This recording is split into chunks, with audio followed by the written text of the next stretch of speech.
Thanksgiving. So, sino yung pumasok sa ating pintuan? Pwede mo pakibaba mo naman yung orange dyan. Yung nag-e-echo ang ating mga pagtatalakayan. Ayan! Yan! Okay.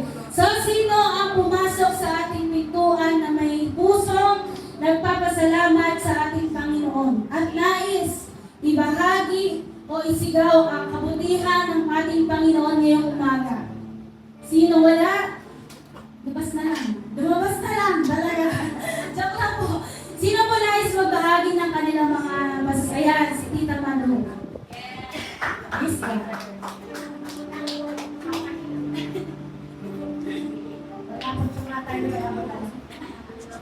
Nagpapasalamat ako sa Panginoon dahil another year ang dagdag niya sa buhay ko. Alam niyo naman yung pinagdaanan ko, di ba? Pero pinagpas pa naman ng Panginoon. Hindi po pala pansin ang nagpapahaba ng buhay. Masama daw ugali ko, kaya joke lang.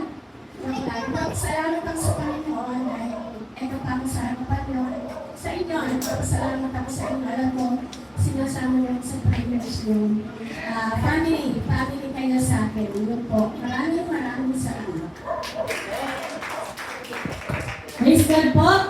So, sino pong nais pa po magpasalamat? At happy birthday ko pala. Alam na kalimutan namin ha. At kakain tayo ng pansit no? Pero hindi yun ang nagpapahaba ng buhay.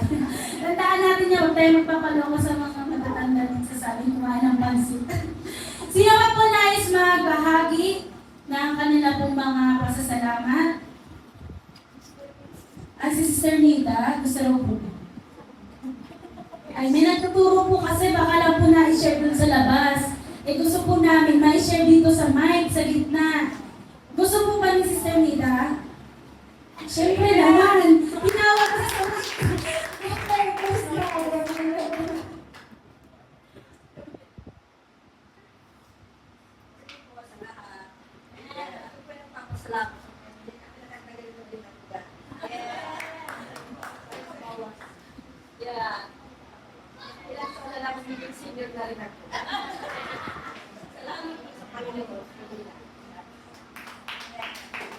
Praise God po.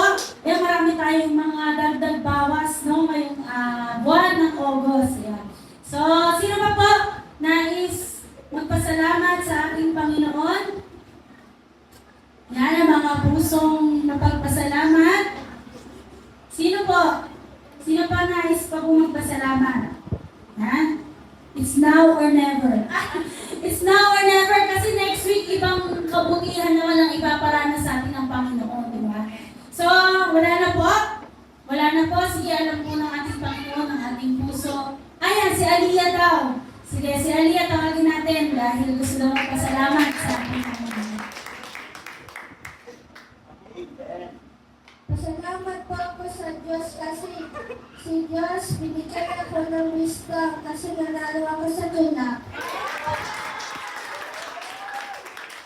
Praise God, no? Napaka-short pero talagang striking, no?